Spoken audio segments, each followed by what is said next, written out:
C'est une cité où l'agneau est la lumière. Attention, cette cité, on y entre par naissance. Amen. Tu ne peux pas entrer par effraction. Tu vas être reconnu et jeté dehors. On y entre par naissance. Alléluia. Il faut naître du royaume de Dieu pour entrer dans cette cité. Maintenant, regardons un peu, avant de vous donner des nouvelles, comme le Saint-Esprit nous pousse à faire la chose, allons dans Apocalypse au chapitre 20.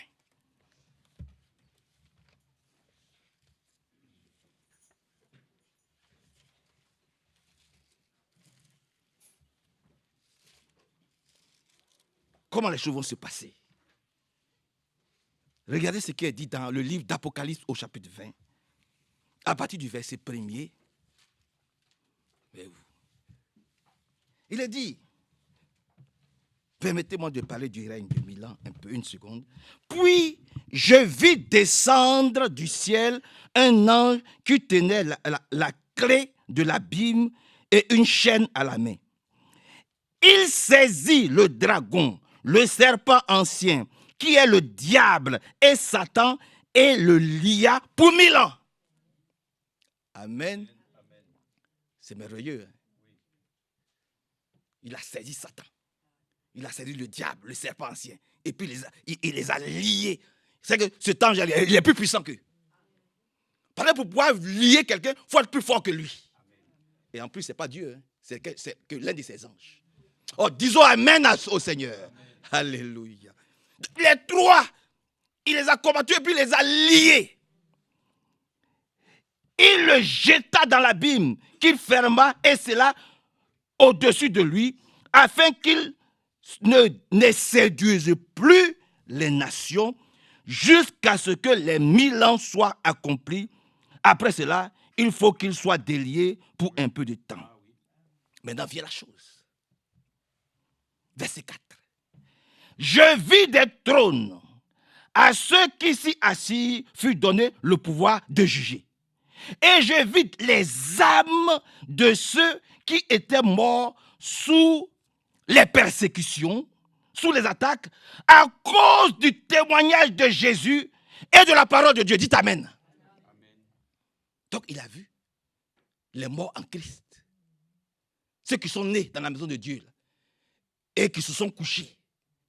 Il les a tous vus. À cause du témoignage de Jésus-Christ et de la parole de Dieu et de ceux qui ne s'étaient pas prosternés devant la bête ni devant son image et qui n'avaient pas reçu la marque de la bête sur le front ni sur la main. Ils revinrent tous à la vie et ils régnaient avec Christ pendant 1000 ans. Voilà, donc on a mis là, asseyons-nous, ceux qui vont aller là-bas. Vous voyez, ceux qui seront là-bas, qu'ils soient morts ou qu'ils soient vivants, ceux qui iront là, c'est ceux qui n'ont pas la marque de la bête. Votre amen est faible. Ceux qui ne se sont pas prostitués. Ceux qui n'ont pas vendu leur âme au diable. Ceux qui n'ont pas joué, c'est-à-dire ils ont un pied dans la religion en Jésus-Christ et puis ils ont un pied dans le monde. Ceux-là, dehors. Ceux qui ont résisté jusqu'au bout à toute la séduction du diable, ce sont ceux-là qui ont porté le nom de Jésus. C'est ceux-là qui rentrent. Et c'est ceux-là qui vont vivre avec lui pendant 1000 ans. Pendant que le diable va être lié, lui et tous les démons vont être liés. Mais les autres, ils sont où? Descendons un peu, si vous le permettez. Descendons un peu pour aller vite. Il a dit, verset 11. Puis je vis un grand trône blanc. Et celui qui y était assis, devant sa face, s'enfuit la terre et le ciel, et il ne fut plus trouvé de place pour eux. Maintenant, viens. Écoutez bien. Et je vis les morts, les grands, les petits, même les bébés, debout devant le trône. Maintenant, des livres furent ouverts. Et le livre de vie de l'agneau fut aussi ouvert, qui est le livre de la vie éternelle. Les morts furent jugés d'après ce qui était écrit dans les livres, selon tout ce qu'ils ont eu à faire. Ailleurs, il est dit, selon leurs œuvres. Vous voyez. Donc, c'est pour vous faire voir qu'on n'a pas chanté n'importe quoi. On n'a pas chanté n'importe quoi. Dans cette cité où l'agneau est la lumière, cette cité où il n'y a point de nuit, les morts viennent tous devant lui. Et puis, des livres sont ouverts. Et puis, le livre de vie de l'agneau est aussi ouvert. Et puis, selon les œuvres qu'ils ont. Frère, aimons-nous les uns les autres, frère. Que personne ne pense du mal de quelqu'un. Seigneur, lave, purifie mon cœur. Que je sois. C'est pas naissance, hein? Amen. Oui. Ne donnez pas une autre nationalité à frère. C'est un français. Pur. Mais dites Amen. Et né à Paris. Un Parisien. Ça ne va pas quelque part. Dis ce que tu veux, c'est ce qu'il est. C'est ça, c'est ce qu'il est. Il est français. Et puis, quand quelqu'un naît dans le royaume de Dieu aussi, dis ce que tu veux sur lui. Critique Jésus, attaque-le, traite-le de Belzébul, moque-toi de lui, dis tout ce que veut. Jésus là, il vient de là-bas. Donc dis Amen. Jésus là, il vient de là-bas. Frère Branham, il vient de là-bas. Frère Manassé, il vient de là-bas. Frère Hervé, on vient de là-bas. Donc, dis ce que vous voulez. C'est Christian, on vient de là-bas. Alléluia. Parce qu'un jour, frère Hino, un jour, nous allons tous venir devant lui. La sœur, comment ça s'appelle? La sœur Duval. Tout le monde va se lever. Amen. Oh, vous n'êtes pas content. Vous êtes content. Vous êtes content. Vous voyez que la mort n'a pas de puissance sur vous. Que Dieu soit loué. Vous me donnez une seconde encore. Hein? On dit, ici, il dit, c'est puissant. Hein?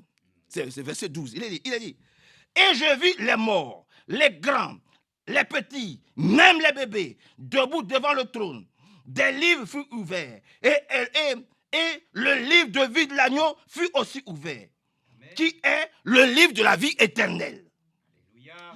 Les morts furent jugés d'après ce qui était écrit qu'ils ont dans les livres selon leurs œuvres. La mer donna les morts qui s'y trouvaient. La mort et le séjour des morts donnaient les morts. C'est-à-dire partout. La mort, le séjour des morts rendaient tout le monde. Ah, il est puissant, hein, ce Jésus-là.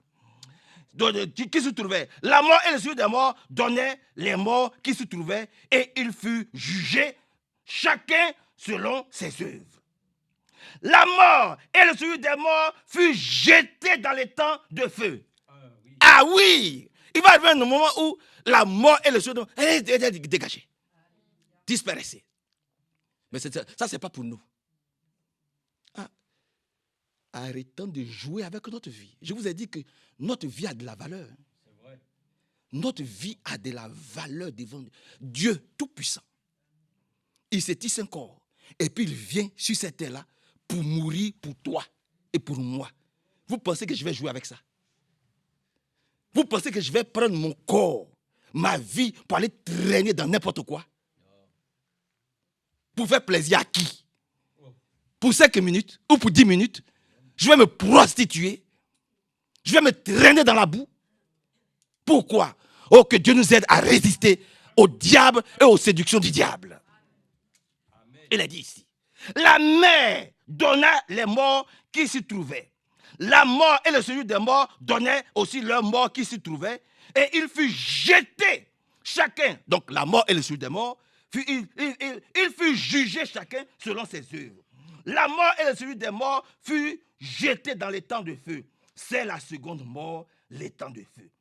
Quiconque ne fut pas trouvé écrit dans le livre, quiconque dont le nom ne fut pas trouvé écrit dans le livre de vie de l'agneau, fut jeté aussi avec la mort et le séjour des morts dans cet étang de feu-là. tes cités où l'agneau est la lumière.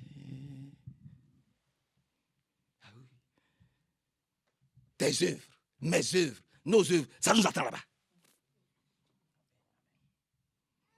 Tout ce que j'ai fait, tout ce que j'ai dit, tout ce que j'ai prêché, ça nous attend là-bas. Alléluia. C'est ça. Ça nous attend. Le livre doit être ouvert. Voyez-vous. À cette cité-là, aucune souillure ne rentre. Aucune impureté ne rentre. C'est la lumière. C'est la lumière qui règne là-bas. Maintenant, quand tu es né de ça, ça ne va pas quelque part. On peut t'insulter, on peut cracher sur toi, on peut te comprendre, on peut ne pas te comprendre. L'essentiel, tu es né là-bas. Donc, tu retourneras là d'où tu viens. C'est ça que je dis. Le travail de l'âme. Nous devons travailler sur notre âme. Amen. Ailleurs, l'apôtre Paul le reprend. Il dit, travaillez à votre... Hein? Travaillez à votre... Travaillez à votre... Ah, il a dit ça comme ça. Ah, c'est pas fini. Il dit, travaillez à votre salut avec crainte et... Avec crainte et... Qui tremble aujourd'hui devant la parole de Dieu? Qui écoute la parole de Dieu avec tremblement? Qui prend la parole de Dieu au sérieux? Qui prend les avertissements du Seigneur au sérieux? Il y en a très peu. Nous avons tous, je l'ai dit hier, nous avons tous des Bibles. Des milliers, des millions, voire des milliards de personnes ont leur Bible à la maison. Bien au chaud, dans un petit coin. Mais est-ce que ces Bibles, la parole de Dieu, est-ce que la parole de Dieu est une réalité dans la vie de chacun d'entre nous? Il y a très peu qui tiennent compte de ce que Dieu dit. Mais ça, là, ça nous attend, nous tous. C'est ce qui est écrit ici, là. Notre âme, là, ça nous attend. Tous, tu as fait du bien, tu n'as pas, tous vont revenir. Première résurrection. Et puis, ils vont se tenir devant le trône, devant tout le monde. Et puis, il va séparer. Entends, le diable, Satan, le serpent ancien, celui qui a séduit Ève dans le jardin d'Éden, là, eux sont déjà liés. Et puis, ceux qui n'auront pas pris la parole de Dieu, allez-y avec eux là-bas, avec votre père, le diable. Allez jouer avec lui là-bas. On va voir comment ça va se passer là-bas. Vous savez que là-bas, ça ne rigole pas avec Satan. Allez là-bas avec lui là-bas. Allez dans les temps, là, le gros serpent. Est-ce que vous allez pouvoir même le regarder? Vous pouvez regarder un serpent. Allez là-bas. Avec eux là-bas. Le séducteur. Allez, dedans là-bas. Il n'est pas seul. Hein? Il y a aussi Satan là-bas. Allez rester avec lui là-bas. Vous allez pouvoir tenir. Oui. Oh, prenons notre marche au sérieux. Prenons notre vie au sérieux. Que Dieu nous bénisse. Vous êtes là? Vous avez vu pourquoi nous prêchons comme ça. C'est pour que chacun de nous, nous puissions être en face de notre responsabilité. Ce n'est pas un jeu. Hein? C'est une belle cité. Hein? Mais aucune souillure ne rentre. Hein? Que Dieu soit loué, célébré et exalté. Amen. Remercions le frère pour ce merveilleux cantique. Alors, mardi, si le Seigneur permet, mardi, j'ai fermé la page du cantique. Mardi, si le Seigneur permet, nous allons nous retrouver tous ici, ceux qui peuvent. Vous voyez qu'il y a beaucoup de brouillard. Que Dieu bénisse notre frère Nino et notre sœur Christiane déjà. Alléluia. Que Dieu vous bénisse puissamment. Amen. Que Seigneur vous soit avec vous. Nous vous aimons beaucoup. Vous êtes un exemple pour nous dans l'église. Alors, mardi, si le Seigneur permet, j'espère que Dieu fera qu'il n'y aura pas beaucoup de brouillard. Ouais, que Dieu apaise les brouillards pour que nous puissions nous retrouver. Comme chaque année ici, nous aurons la Sainte Seine et le levage des pieds. Préparons-nous, frères. Il n'y a pas une préparation spéciale. Amen. Voilà. C'est-à-dire que toi et moi, nous devons être prêts à chaque instant. Comme on ne connaît pas l'heure et le jour qui va revenir, prêts. Nous devons être toujours prêts. Donc, disons, Seigneur, rends-moi apte. Que la Sainte Seine, là, je dois le faire avec bon cœur. Je ne dois pas me sentir contraint. Je ne dois pas dire, ah, si je ne le fais pas, qu'est-ce que Frère Marassi va penser? Ou bien si je le... Non, non, il faut que tu pries pour que ton cœur soit apaisé. Vous ne pouvez pas vous imaginer, comme le prophète le dit, comme le frère Franck même le reprend. Et je peux vous montrer les versets bibliques. On n'a pas le temps. Parce qu'il faut que je laisse le frère. L'importance de prendre part à la Sainte Seine, à ces deux institutions. La première institution, c'est le lavage des pieds. Alléluia. Parce qu'en ce temps-là, c'était le moins que rien qui lavait les pieds de ceux qui arrivent. Je crois que ça a été encore dit. Le moins que rien, c'est-à-dire le petit là. Et le Seigneur lui-même, il a été le moins que rien. Il a lavé les pieds à ses disciples. Première institution. Combien s'est rabaissé? La deuxième institution, c'est la Sainte Seine. Alléluia. La Bible dit, il persévérait dans ces choses. Acte 2, 47. Il persévérait dans la Sainte Seine. Et quand tu prends pas à ce que Dieu fait ou à ce que Dieu a dit, oh, quelle bénédiction! Quelle bénédiction! Donc, que Dieu nous fasse faire cela avec un cœur apaisé, un cœur en joie, et que Dieu nous bénisse puissamment. Donc, si le Seigneur permet, nous serons là mardi à 19h30. C'est le souper du soir. Donc, soyons là, préparons-nous et soyons là pour que, effectivement, nous puissions prendre part à ce que Dieu... Il y aura des cantiques, il y aura des... Comme d'habitude. Et chacun pourra amener son repas du soir. Comme ça, nous allons partager le repas du soir après le culte. Que Dieu nous bénisse. Le frère Charlestin Violent, qui suit certainement, qui est avec nous chaque dimanche, l'église d'Haïti nous suit. Amen. Ils sont au moins 1 millier de personnes. Voilà, ils sont au moins 1 millier de personnes. Haïti. Frère Didier Diarabara, il nous suit. Il s'appelle Charlestin. C'est mon ami. Il m'a demandé de vous saluer. Que chaque fois qu'ils nous suivent, ils sont puissamment bénis. Ils sont puissamment bénis. Donc il m'a demandé de vous saluer vraiment. Il a suivi le culte de dimanche. Ils ont suivi le culte de dimanche passé. Ils ont suivi le culte d'hier. Il m'a envoyé un long message. C'est ça que je suis allé lire tout à l'heure. Il m'a demandé de vous saluer puissamment. Et que Dieu vous bénisse tous.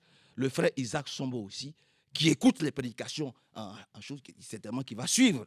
Il m'a demandé aussi de vous saluer puissamment. Frère Isaac. Frère Paré Ousmane, qui nous suit aussi, m'a demandé de vous saluer. Frère Paré Ousmane, c'est au Burkina Faso. Il m'a demandé aussi de vous saluer chaleureusement.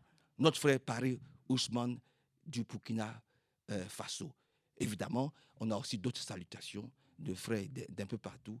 Bon, mais ils savent eux-mêmes. J'ai un peu, comme je n'ai pas noté. Voilà. En tout cas, partout,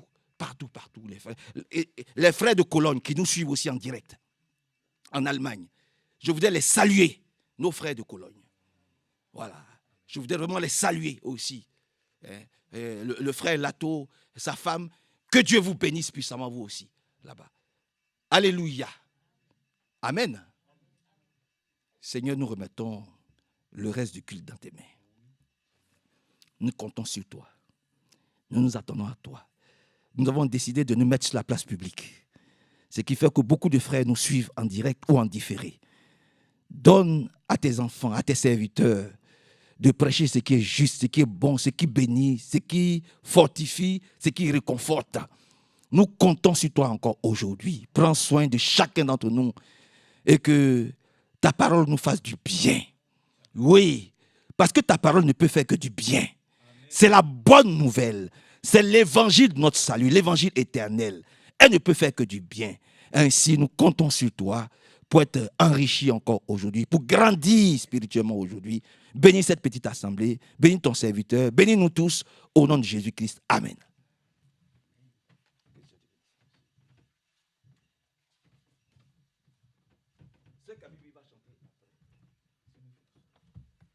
Amen.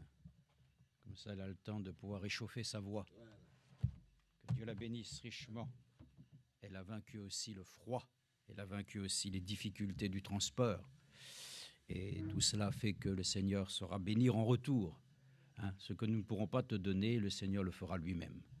Mais ce que nous te présentons, c'est notre affection. Hein, et nous te remercions que tu aies ainsi décidé dans ton cœur de vouloir venir partager ces instants et ces moments avec nous, et aussi certainement mardi.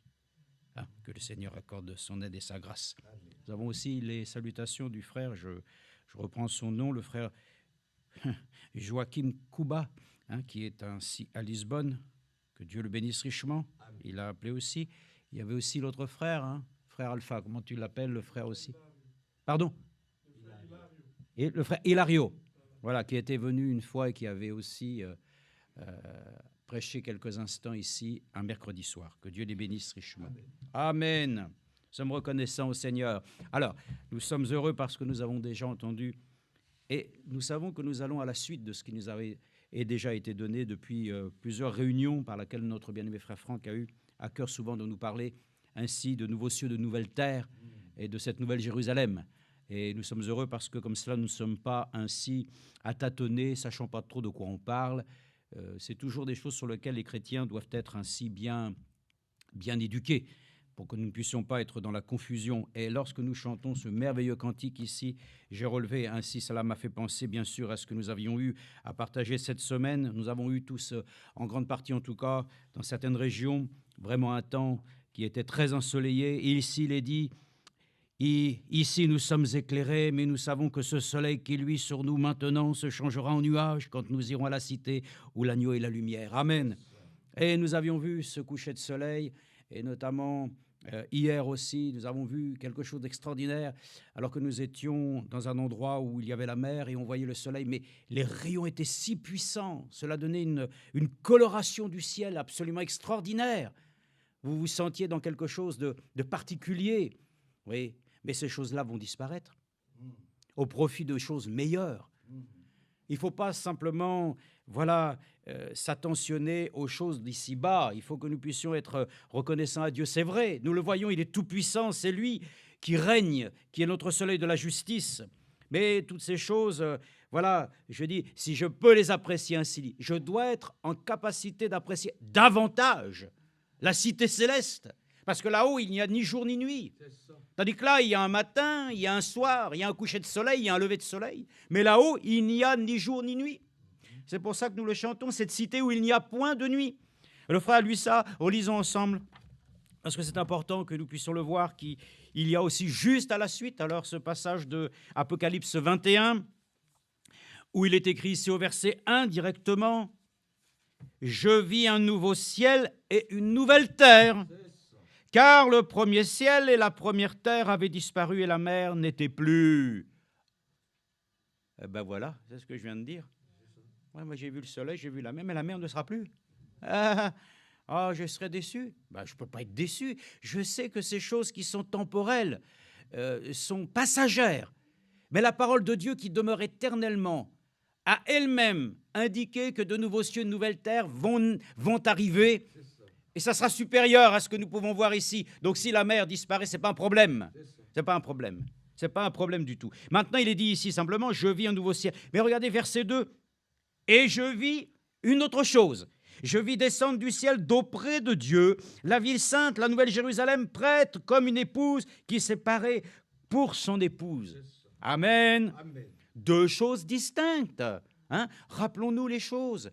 D'abord, la vision de nouveaux cieux, de nouvelles terres, c'est après le millénium, après le jugement dernier. Donc, nous sommes heureux parce qu'il va y avoir ainsi aucune trace des choses qui sont aujourd'hui présentes. Il va y avoir de nouveaux cieux, de nouvelles terres, les éléments embrasés vont se dissoudre de telle sorte qu'il va y avoir ainsi un feu tellement puissant que tout ce que l'homme lui-même a pu travailler disparaîtra au profit d'une chose merveilleuse. Et puis, hier, nous avons entendu notre bien-aimé frère Franck nous rappeler que la cité sainte, elle est éternelle. Le diable n'ira jamais là-haut. Il ne pourra pas y accéder. Donc, elle est une cité sainte sur laquelle nous avons été appelés à vivre. C'est la nouvelle Jérusalem. Et si vous lisez encore après, vous verrez qu'il y a l'ancienne Jérusalem et nous serons au-dessus. Bien entendu, pendant les 1000 ans, nous serons au-dessus de l'ancienne Jérusalem.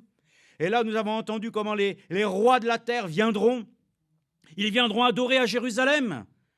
Pourquoi? Parce que la paix sera instituée pendant 1000 ans. Le diable sera mis en prison, le frère l'a lu ici, mais après les 1000 ans, il faudra que pour un peu de temps, il soit libéré. Et frère Franck dit, c'est dommage. Oui, mais simplement, dans son langage, oui, parce qu'on voit encore toujours ces actions, mais néanmoins, ce sera nécessaire. Parce que c'est là qu'ainsi, toutes choses vont être ainsi remises maintenant ainsi dans les temps de feu. Et on ne parlera plus de ces choses. Il faudra qu'il y ait un temps pour tout. Hein. Même le frère dit, bon, Satan, il est le serpent ancien, tout ça. Il dit, bon, il y aurait bien d'autres noms à lui donner. Bon, bref. J'aime bien aussi cette manière dont il exprime les choses. Non, frère Franck n'est pas un homme simplement droit et carré, qui n'aurait pas ainsi le sel de l'esprit. Il prêche avec l'esprit. Et il nous montre ainsi à l'intérieur de toutes ces choses que nous devons être attentionnés d'abord, premièrement, à ce que Dieu a mis dans notre cœur, une espérance vivante, que de pouvoir ainsi bientôt joindre ce ciel de gloire. Donc cette nouvelle Jérusalem, elle est là, elle sera merveilleuse, elle est sainte.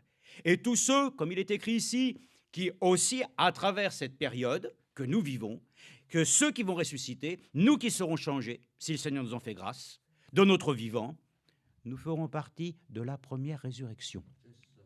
Heureux ceux qui ont part à la première résurrection et ceux qui aussi passent dans la grande tribulation de cette Église persécutée, de ces 144 000 aussi qui payent de leur vie. En tout cas, ils auront part aussi, frères et sœurs, au millénium. Mais dans le millénium, il n'y a pas de sauvés.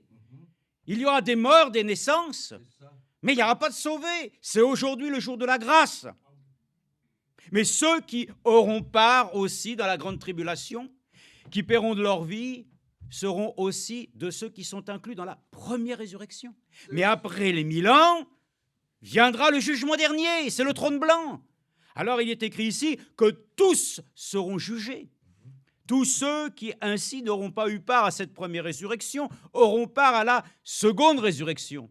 Mais nous sommes heureux que tous ceux qui sont trouvés aussi dans le livre de vie, amen, aussi auront la vie éternelle.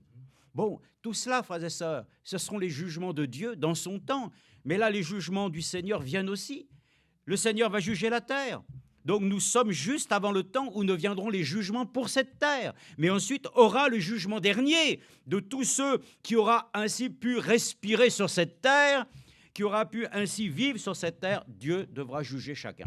Donc nous sommes heureux que nous puissions le dire, de nouveaux cieux, de nouvelles terres viendront ensuite. Après qu'il y a eu les 1000 ans, la nouvelle Jérusalem sera manifestée. Nous serons ainsi, en tout cas, c'est notre lieu d'habitation éternelle. Alors, nous remercions le Seigneur, nous chantons quelque chose qui doit être notre aspiration. On peut chercher à déménager plusieurs fois, je l'ai fait aussi, mais là, ce n'est plus une question de déménager pour ensuite redéménager. C'est notre lieu d'habitation éternelle. Nous remercions le Seigneur pour sa grâce et nous pouvons le dire ainsi, vraiment, l'agneau de Dieu, ainsi est pour nous notre lumière aussi ce matin. Elle brille dans notre cœur. Nous avons à connaître le matin et le soir encore, mais un jour nous ne le connaîtrons plus. Alors nous le remercions de tout notre cœur. Amen. Amen.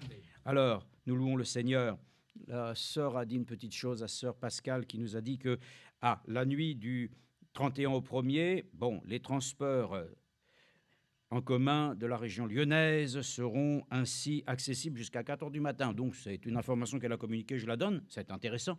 Donc, ça veut dire qu'en plus, il y a des transports, en tout cas, même si tout le monde pourrait être, je pense, raccompagné, qu'il y a quand même des transports jusqu'à 4 heures du matin.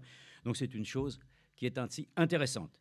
J'ai appris aussi que dans le courant de l'année, les TCL, tout ce qui est transport, Lyon, métro, tramway, toutes ces choses, et les transports et autocars du Rhône, et tous les transports de la région aussi, de Villefranche-sur-Saône, vont passer sous une seule appellation TCL. Donc quand on parlera des TCL, ça sera tous les transports. Bon, mais aujourd'hui, nous parlons simplement des transports qui sont liés à la ville de Lyon. Que Dieu soit remercié. Merci pour l'annonce. C'est toujours intéressant de penser aux autres. Nous, on dit on a la voiture, donc moi... Mais non, c'est bien de penser aux autres. Amen. Nous remercions le Seigneur. Alors, nous allons lire ce matin une écriture dans le livre des Actes, Actes 26, 19, une écriture que tout le monde a lue, évidemment, puisque de toute manière, ce sont des faits qui nous sont souvent relatés, qui nous sont donnés de pouvoir ainsi méditer, mais essayons de voir aujourd'hui sous quel angle de lumière nous pouvons ainsi le considérer nous-mêmes Même si nous disons connaître, vous savez, nous lisons des choses, ouais, je l'ai déjà lu, je le connais, ça c'est déjà entendu. Et puis, frères et sœurs, ce n'est pas à force de rabâcher les choses que nous allons être exaucés. C'est le fait de croire dans chaque parole qui sort de la bouche du Seigneur. Amen. Et si aujourd'hui nous l'avons peut-être déjà lu, peut-être qu'aujourd'hui nous allons la lire par la foi. Nous allons la lire avec détermination. Nous allons lire la parole de Dieu pour qu'elle devienne nôtre. Qu'elle ne soit pas simplement une parole de connaissance, qu'elle devienne une parole de réalité, qu'elle devienne quelque chose sur lequel ainsi, oui, je crois que tu as réellement porté mes péchés à la croix. Mais il faut que réellement tes péchés soient abandonnés. Hein.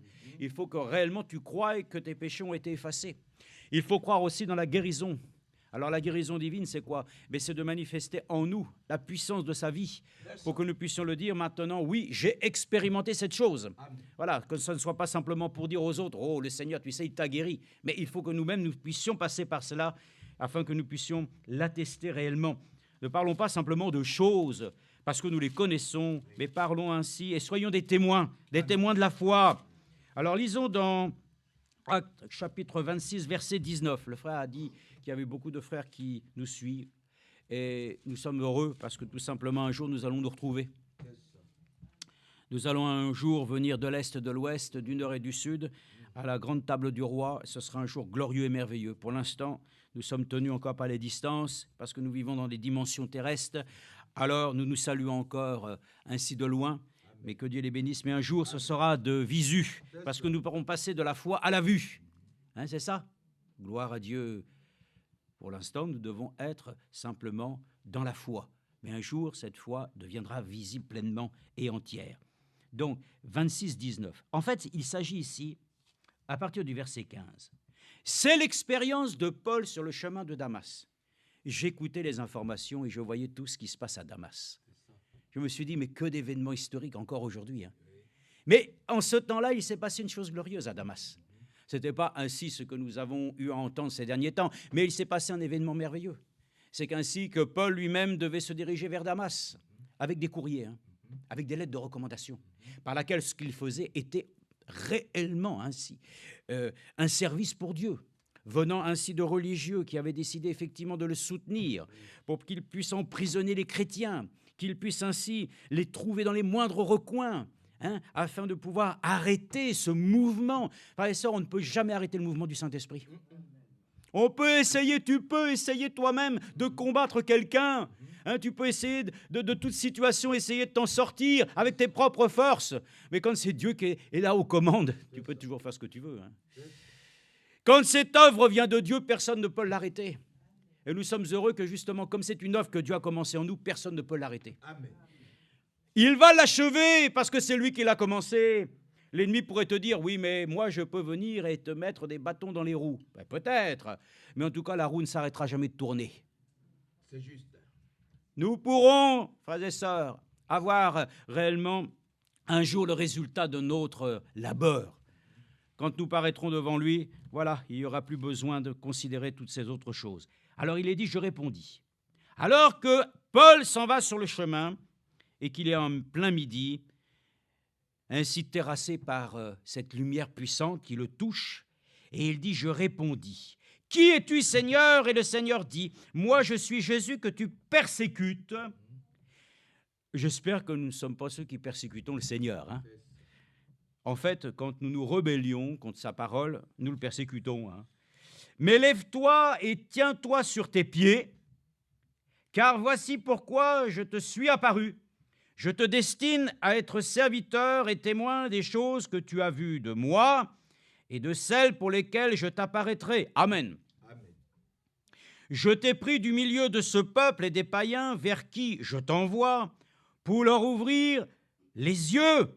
Amen. Amen. Afin qu'ils se détournent des ténèbres vers la lumière et du pouvoir de Satan, vers Dieu, et qu'ils reçoivent le pardon des péchés, un héritage avec ceux qui sont sanctifiés par la foi en moi. Amen. Amen. J'ai pensé à ça, vous avez compris? Pourquoi soudainement ainsi le Seigneur lui-même l'a rendu aveugle? Au départ on dit, mais pourquoi tu l'as rendu aveugle? Mais afin que lui-même puisse comprendre que sa mission est de faire passer ainsi les âmes des ténèbres à la lumière. Et lui, il devait passer aussi par ces ténèbres. Il devait lui-même se rendre compte que quand on est aveugle, mais on ne voit plus rien. C'est noir, ce sont les ténèbres. Mais que le Seigneur lui-même lui a accordé la grâce de pouvoir à nouveau voir les choses. Mais lorsqu'il ouvre les yeux, c'est le salut qui paraît. Et lui-même est désigné pour qu'il puisse apporter la lumière. Mais lorsqu'il marchait lui-même, il était dans un monde de ténèbres. Dieu lui-même le rend aveugle, mais il lui redonne de recouvrir la vue, afin que lui-même son ministère puisse être ce ministère qu'il a été identifié ici, afin que les âmes se tournent des ténèbres vers la lumière et du pouvoir de Satan vers Dieu, et qu'ils reçoivent le pardon des péchés, amen, et un héritage avec ceux qui sont sanctifiés par la foi en moi. Donc là, c'est l'appel, le ministère de Paul. Les choses sont claires. Il doit amener les gens des ténèbres à la lumière, afin qu'il y ait le pardon des péchés, et qu'ils puissent par la foi pleinement s'emparer de l'héritage. Le frère l'a dit tout à l'heure, nous sommes ainsi conviés dans ce royaume par la nouvelle naissance. C'est ainsi qu'alors, quand on prêche le salut en Jésus-Christ, beaucoup disent « Alors le Seigneur a pardonné mes péchés, je me suis repenti ». Et souvent, de ce point de vue-là, ensuite on passe directement à une vie chrétienne. Mais dans ces étapes, c'est vrai qu'il y a d'abord la nouvelle naissance. Il faut s'assurer que c'est réellement l'Esprit de Dieu qui t'a convaincu, que réellement tes péchés ont été pardonnés, et qu'ensuite réellement le sang de Christ les a effacés. Et qu'alors, par cela même, tu reçois l'Esprit nouveau qui te permet ainsi d'entrer dans une nouvelle vie. D'où la pensée qui a été décrite. Combien nous le savons que c'est là l'essentiel, nous sommes devenus de nouvelles créations. Une nouvelle création selon le principe élémentaire, Jésus-Christ. Lui-même, le principe de la nouvelle création. Lui-même le Fils du Dieu très haut qui a été engendré et selon la parole qui nous a fait naître dans l'Église des nouveau-nés. Donc c'est important que nous puissions le saisir. Nous sommes ainsi de ceux qui sont introduits dans le royaume des cieux parce que nous sommes nés de nouveau. Et nous sommes nés de quoi? Nous sommes nés d'esprit, d'eau parce que la parole de Dieu et le témoignage de Dieu pour quiconque croit et qui entend sa parole, parce que la parole, la foi vient de ce qu'on entend et de la parole de Dieu, naît en nous cette conviction qu'ainsi nous acceptons alors l'œuvre de la croix, le pardon des péchés et un héritage avec ceux qui sont sanctifiés par la foi en moi. D'où encore une fois la parole de Dieu qui nous rattrape. Nous sommes sauvés. Comment? Par grâce, par le moyen de la foi. Voyez-vous, il y a beaucoup d'éléments qui font que l'œuvre de Dieu s'accomplit avec plein d'éléments qui viennent s'associer les uns aux autres. Le salut de Dieu, la rédemption des péchés, c'est le paiement du prix. Voilà encore une chose. S'il n'y a pas eu réellement le paiement du prix, il ne peut pas y avoir ainsi une rédemption parfaite. Donc tout élien croyant doit pouvoir comprendre que tout ce que le Seigneur lui accorde, de pouvoir recevoir par la foi, contribue à son épanouissement spirituel pour qu'il devienne lui-même ainsi la parole parlée. Amen. Donc voyez-vous, le salut, la rédemption, la nouvelle naissance. Est-ce que nous devons parler du baptême du Saint-Esprit? Ah ben oui. Et oui, frères et sœurs, c'est très important qu'ainsi un enfant de Dieu expérimente le baptême du Saint-Esprit, qu'il puisse être rendu capable. Ensuite, nous allons le voir. Un enfant de Dieu doit être rendu capable de quoi? De pouvoir lui-même produire les œuvres, car ainsi les œuvres sont l'expression de sa foi. Alors on continue. D'ailleurs, on continue jusqu'à un point même où ainsi un jour, nous paraîtrons tels qu'il est. Donc, nous sommes heureux. Donc, le ministère de Paul est complet. Il est complet parce que Paul ne va pas s'en tenir simplement à pouvoir annoncer le salut. Lui-même va l'expérimenter au point où lui-même le dira.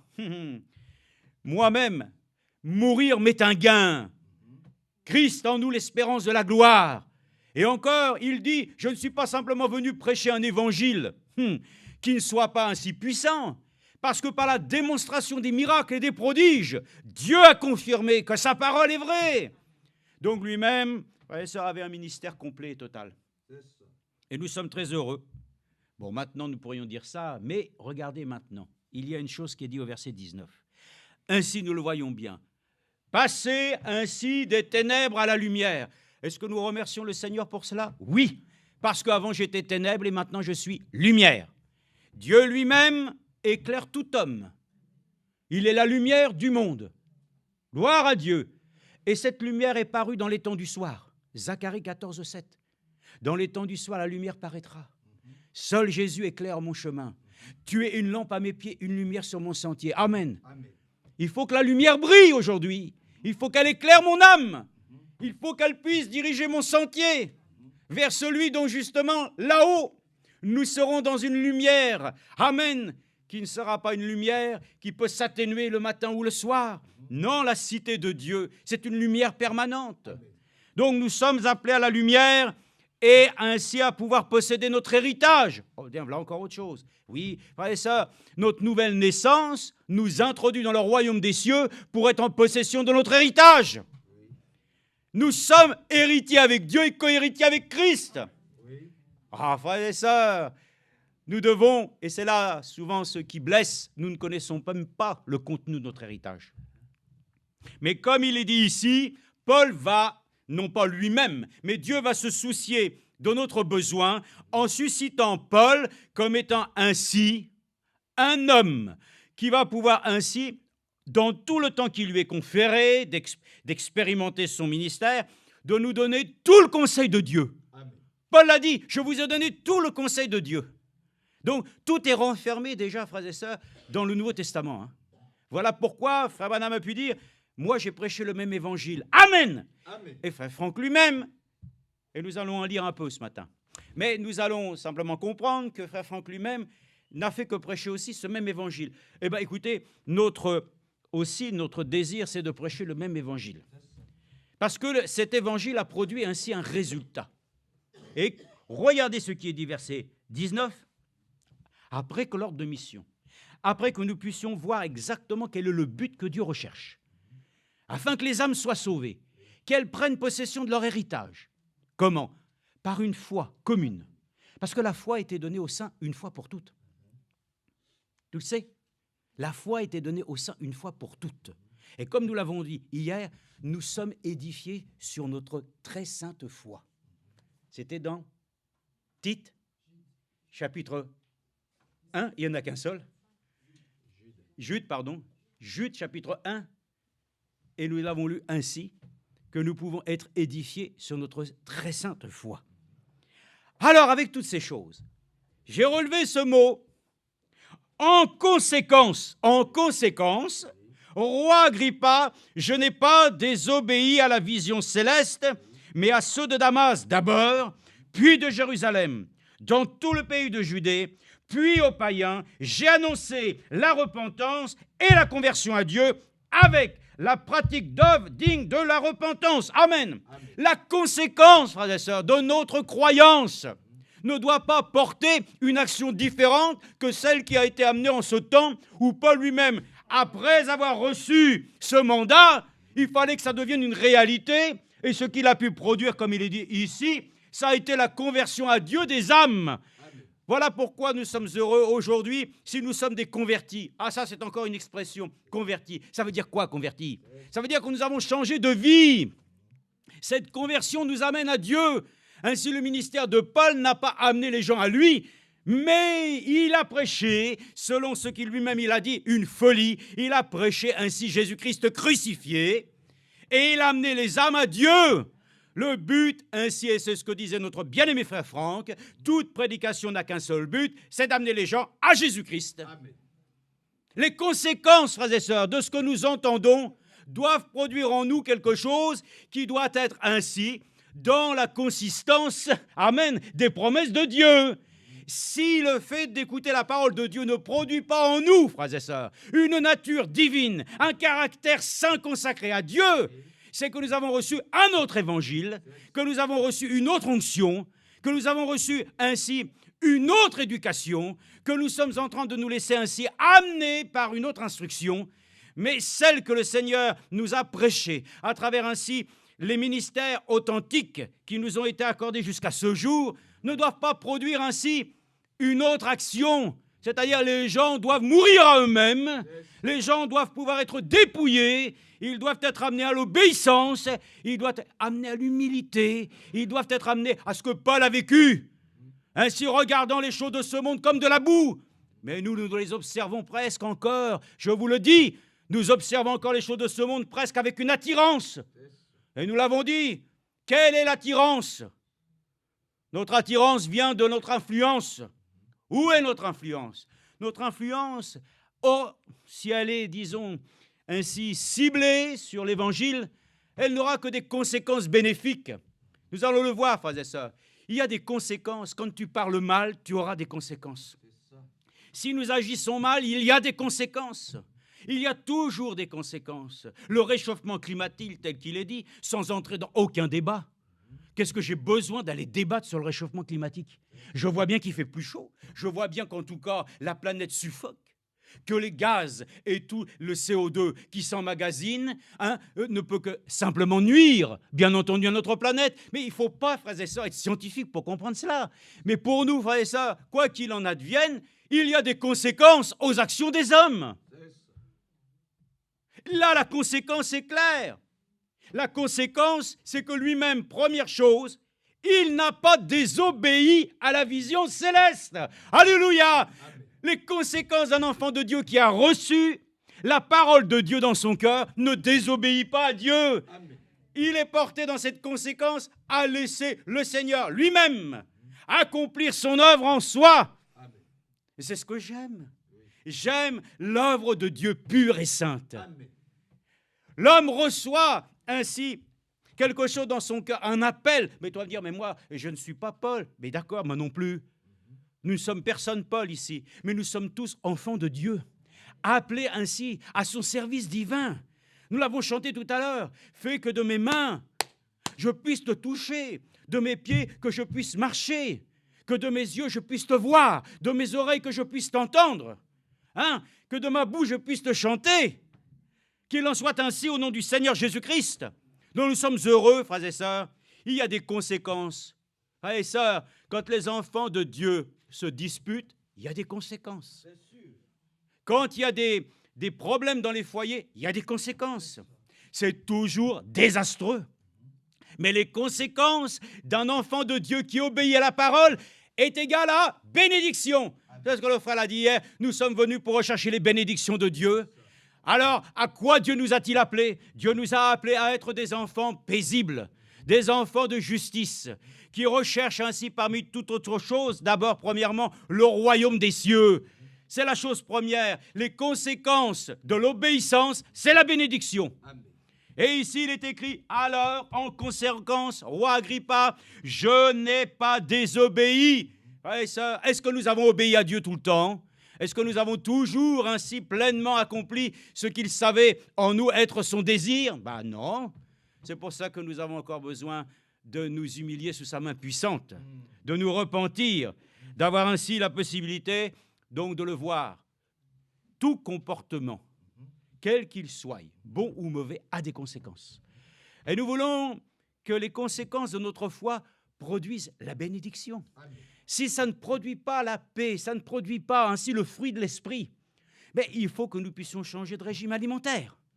Il faut que nous laissions ainsi le mauvais fruit et prendre le bon fruit.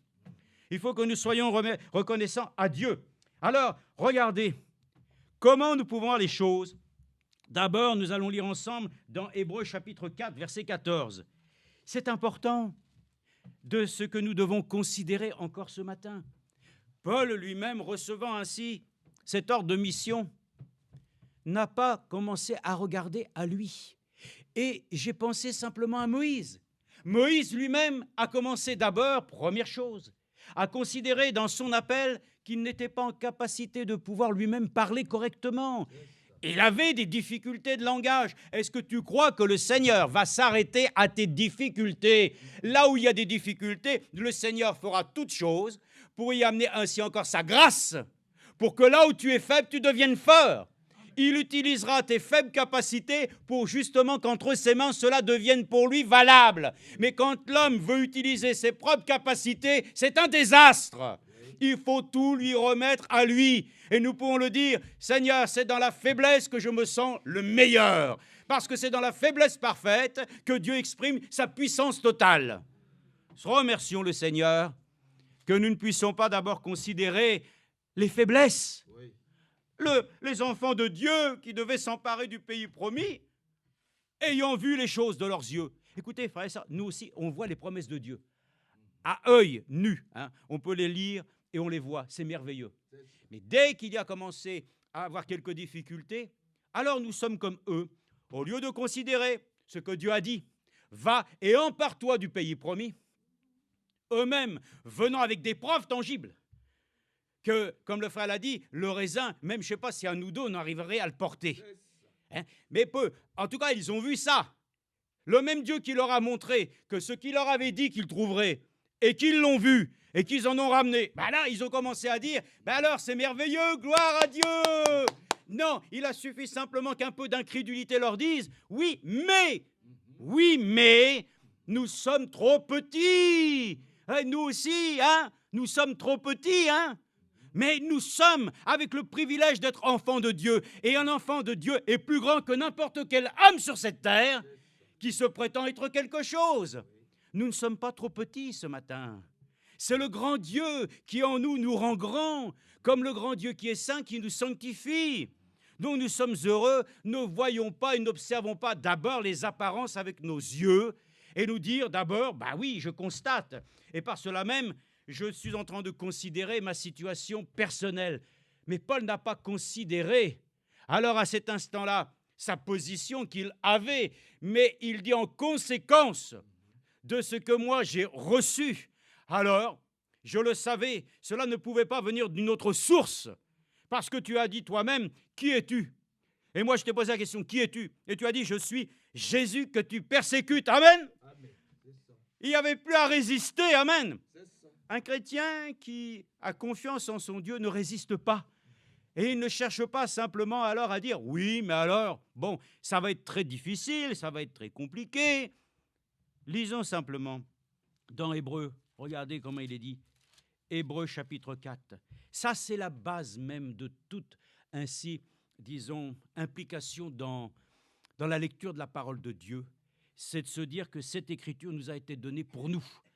Elle n'a pas été donnée simplement pour que le livre puisse être épais. Ce n'est pas ça. D'ailleurs, le Nouveau Testament n'est pas très épais. Ce n'est pas beaucoup, hein, le Nouveau Testament. On peut le lire rapidement. L'Ancien Testament est plus long. Mais nous lisons ce qui est écrit ici, dans Hébreux chapitre 4, verset 14. Il est écrit, verset, même on peut prendre à partir du verset 11. Empressons-nous donc d'entrer dans ce repos-là. Christ est notre repos. Hein. Amen. Il est le repos de sabbat, c'est-à-dire celui dont il était parlé dans l'Ancienne Alliance, par laquelle le peuple d'Israël devait respecter ainsi un jour, sur lequel il ne devait pas faire plus d'1 kilomètre à pied. Wow. Dieu nous a accordé la grâce de ne pas être sous ses ordonnances. Pourtant, nous respectons le sabbat. Nous respectons Jésus-Christ. Il est le repos de sabbat. Nous nous reposons de ses œuvres. Nous aussi, nous reposons tous sur l'action accomplie. Amen. Et ce n'est pas simplement le samedi, c'est tous les jours. Tous les jours, nous pouvons honorer le Seigneur. Empressons-nous donc d'entrer dans ce repos afin que personne ne tombe. Gloire à Dieu. Merci Seigneur. En suivant le même exemple de désobéissance. Amen. Voyez-vous, Paul a dit lui-même, je n'ai pas résisté à la vision céleste. Obéissance. Nous, c'est notre problème. Nous avons vu et nous avons connu les choses de Dieu. Notre situation est quoi? C'est désobéissance ou obéissance? Nous devons pouvoir y répondre personnellement chacun. Car la parole de Dieu est vivante et efficace, plus acérée qu'aucune épée à double tranchant. Amen. Nous avons entendu, hein, les hommes aujourd'hui, ils prennent ainsi l'acier et ils forgent des armes. Mais dans le millénium, il n'y aura pas cette pensée. Ça sera inutile. Les armes, les missiles et toutes ces choses, ça sera... Voilà, personne ne pensera vouloir les utiliser. Au contraire, même, on prendra les choses pour les faire, pour pouvoir ainsi s'occuper des choses de la terre, la culture, voyez-vous, parce qu'il y aura la paix sur la terre. Il n'y aura plus, disons, ces pensées de vouloir dominer sur l'autre. Non, tous, ça paraît incroyable, mais c'est parce que le diable, il est en prison. Donc, il n'y a plus aucune influence. Mais regardez aujourd'hui les influences. Le diable, il influence les gens pour être constamment en guerre les uns contre les autres. Mais la parole de Dieu, qui est plus acérée, elle pénètre jusqu'à la division de l'âme et de l'esprit, des jointures et des moelles, elle est juge des sentiments et des pensées du cœur. Il n'y a aucune créature qui soit invisible devant lui. Tout est mis à nu, amen, et terrassé. On verra, la Bible dit, tout ce que les hommes ont fait, ça sera mis à nu. On peut mentir aux hommes, mais pas à Dieu. Dieu voit toutes choses, il sait tout. Alors, de celui à qui nous devons rendre compte. Maintenant, il est dit, ainsi. Alors, plusieurs versions disent, c'est vrai, il y a des fois, je vois des versions, on se dit, mais pourquoi ils utilisent ce mot-là? Ça ne semble pas du tout être dans le contexte. Hein. Bon, nous le savons, mais cependant, nous le comprenons par l'Esprit. Cela nous vient de le dire. Au regard de ce que nous voulons dire, ainsi, ou considérant, ou voyant, ou ayant, prenant en compte ces choses. Et ça, il faut prendre en compte ce que Dieu lui-même exprime pour nous dans notre existence, dans notre vie. Et ça, si on ne prend pas compte, si on ne considère pas, et si on n'a pas en nous le sentiment d'abord, premièrement, de se dire « cette chose me concerne ». C'est à moi et à toi seul que Dieu s'adresse aussi en cette matinée. Ce n'est pas aux autres. Dieu s'adresse à moi d'abord personnellement. Si ainsi donc, ces choses que j'ai considérées, puisque nous avons, considérant que nous ayons un grand souverain sacrificateur, il a traversé les cieux. Jésus, le Fils de Dieu, amen. Alors, si tu ne considères pas ça, mais c'est normal, parce que tu es superficiel, parce que tu ne prends pas en compte la lecture d'une manière approfondie et par laquelle ainsi elle est tienne, alors automatiquement, tu te rabaisses. Vous avez vu? On se rabaisse, et là, oui, d'accord, mais je suis petit. Ou alors, oui, mais je ne sais pas parler. Ou alors, toutes les argumentations ne tiennent pas. C'est pour ça qu'il est dit ici, en conséquence de ta foi, doit arriver ce que Dieu a promis.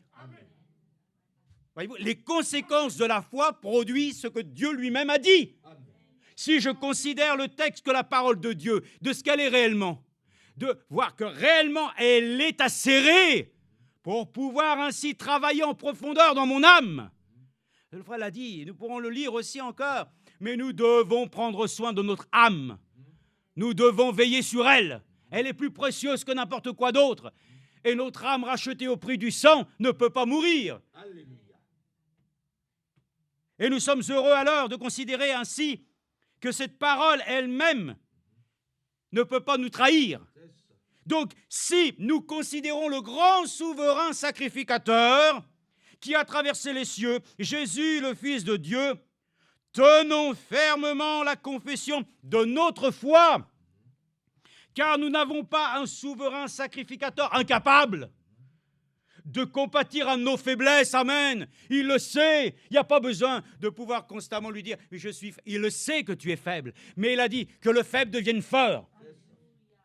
Que nous ne soyons pas toujours dans le constat de notre incapacité. Il est capable. Notre Dieu est capable. Il a dit qu'il est capable. Il est capable de nous rendre, frères et sœurs, obéissants, capables de lui être agréables. Je le dis, frères et sœurs, considérons d'abord, premièrement, l'appel que tu as reçu. Oui, tu as un appel. Dieu t'a appelé. Parce qu'il est dit qu'il y a beaucoup d'appelés, mais il y a aussi des élus. Excusez-moi, nous avons été aussi élus avant la fondation du monde. À pouvoir devenir ainsi au service du roi, manger à sa table, de pouvoir ainsi être aujourd'hui des sujets du roi pour le servir. Paul a dit, je suis ainsi donc non plus à me considérer moi-même, mais ainsi en conséquence de ces choses. Parce qu'il fallait que Dieu le frappe durement. Hein. Il était un aveugle. Il avait perdu la vue. Mais regardez les circonstances, ça ne s'est pas fait comme ça. Un médecin est venu pour faire une opération. Il a fallu qu'alors, à cet instant-là, Dieu lui parle. Va et rends-toi à tel endroit. Et ainsi Dieu, dans les mêmes circonstances, parle aussi à Anania pour que lui aussi, qui est absolument, non seulement à distance de Paul, mais qui ne le connaît pas en tant qu'homme, si ce n'est de simplement qu'il a entendu de ce qu'il faisait, mais reçoit aussi la même approbation que lorsque les deux parties se retrouvent ensemble, il y ait une parfaite union. L'homme humain lui-même a pu dire, comment ça, aller vers Paul? Oui, va vers lui. et impose-lui les mains. Bon, ok, dans ce cas-là, il est arrivé. Est-ce qu'il a eu peur de Paul? Paul lui-même ne voyant rien, mais il a dit, voilà, le Seigneur qui t'a dit ça, moi aussi me l'a dit. Amen. Alors il est convenable que nous accomplissions toute justice. En conséquence de ce que Dieu a parlé, nous exécuterons sa volonté. Alors Paul, par le Dieu qui t'a parlé, qui m'a parlé, recouvre la vue. Amen. Et Paul a pu voir la chose de telle manière qu'ainsi, alors délivré, il a pu faire confiance à son Dieu et en considérant son appel, alors il a été promptement accomplir la justice de Dieu. Si tu ne considères pas maintenant, ce matin, le grand souverain sacrificateur qui te rend capable, c'est foutu. C'est foutu. Parce que nous allons voir toujours les obstacles. Et puis je vais vous dire, c'est toujours la faute de l'autre. Ça ne marche pas dans l'Église, c'est la faute de l'autre. Mais c'est ta propre faute. Parce que toi-même, l'Écriture le dit, si tu vois ton frère dans la faiblesse, prie pour lui qu'il devienne fort. Ne lui attribue pas toujours ainsi les responsabilités de ton échec. Notre propre échec de ne pas considérer ce que Dieu lui-même nous a accordé, de pouvoir avec lui surmonter les difficultés par la foi. Si la foi n'est pas dans notre cœur, nous combattons avec des vaines armes. La foi nous fait triompher, et ce qui fait triompher du monde, c'est notre foi. Nous sommes heureux. Alors, il est écrit ici, donc, dans cette parole, que nous considérons ce souverain sacrificateur incapable de compatir, non, à nos faiblesses, mais il a été tenté comme nous à tout égard, sans commettre de péché. Approchons-nous donc avec assurance. Alléluia! Quelle assurance! Une assurance qui nous est donnée selon Hébreux. L'assurance est une ferme assurance. Pardon, j'ai dit quoi? La foi. Ah oui, c'est parce que Frère Branham a dit, la foi c'est l'assurance. On est imprégné du message, amen. La foi et l'assurance, c'est vrai. Alors on pourrait presque dire l'assurance, non, mais la foi, c'est l'assurance. Des choses qu'on ne peut pas démontrer. Amen. Oh, je vais vous lire ça. Comment Frère Branham... je continue alors. Mais c'est parce qu'on est imprégné aussi de Frère Franck et de Frère Branham. Tout arrive ainsi à faire un. Puissions-nous devenir un. Amen. Oui, dans le conseil de Dieu, nous avons ici à parler justement un peu de la notion de la foi. Amen. J'ai lu ça et je me suis dit, tiens, ça ne peut pas faire de mal, n'est-ce pas? Amen.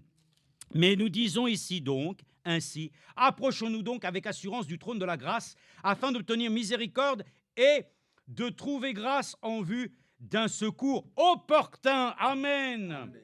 Regardez maintenant, c'est une chose que nous trouvons ici. Alors d'abord, j'ai marqué Hébreux 2. Ah oui, Hébreux 2, 14. Lisons aussi. Je vais vous montrer une autre chose. Vous pouvez considérer, voilà, déjà, ces choses que nous avons lues si précieuses, qui sont du domaine divin et spirituel. Maintenant, il y a une application aussi pour nous-mêmes.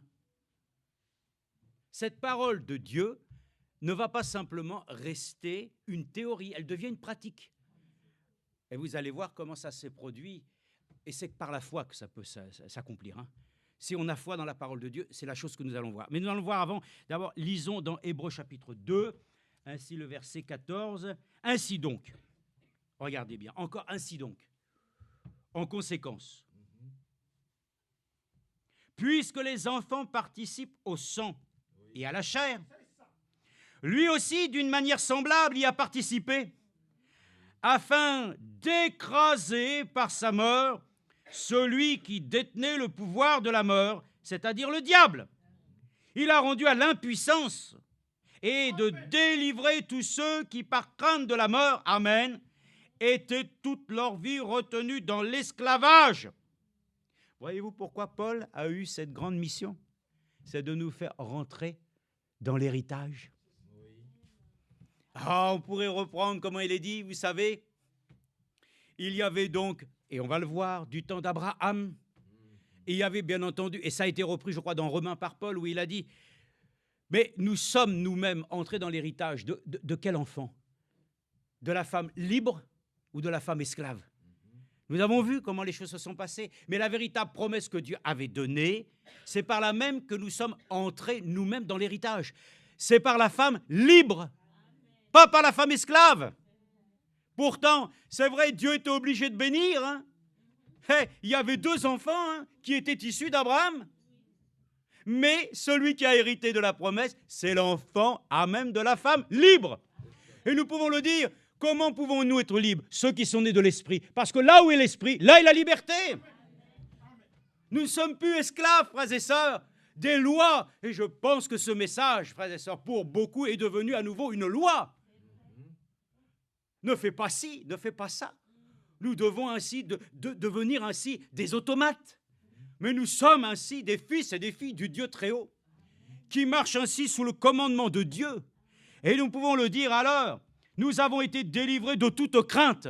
Nous ne pouvons pas ainsi accepter qu'on nous prêche un évangile de la peur. Nous sommes dans un évangile de délivrance. Ah oui, frères et sœurs, si c'est pour nous prêcher un message qui nous met à nouveau sous le joug, c'est pas la peine. Que personne ne vous mette en tout sous la servitude, mais que votre liberté ne nous fasse pas faire ce que vous voulez. Parce que la liberté, c'est l'esprit, et l'esprit nous conduira là où nous devons être. C'est ainsi que Jésus a dit à Pierre, même Pierre, tu iras là où tu ne veux pas. Humainement parlant, c'est normal. Mais tu iras parce que moi, je serai avec toi. Et je t'accompagnerai.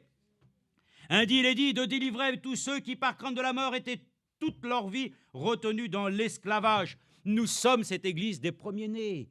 L'esprit vivifiant, le second Adam, tout ça, ça nous est ainsi familier. Mais vraiment, il faut que ça soit en nous une imprégnation, que cette chose devienne en nous une réalité, parce que c'est ça qui rend notre foi vivante. La parole de Dieu est vivante si tu la crois et tu la reçois. Alors, lisons, regardez, Romains chapitre 4, verset 19, à nouveau. Il est dit écrit ici, juste un peu plus loin. Non, c'est Hébreu.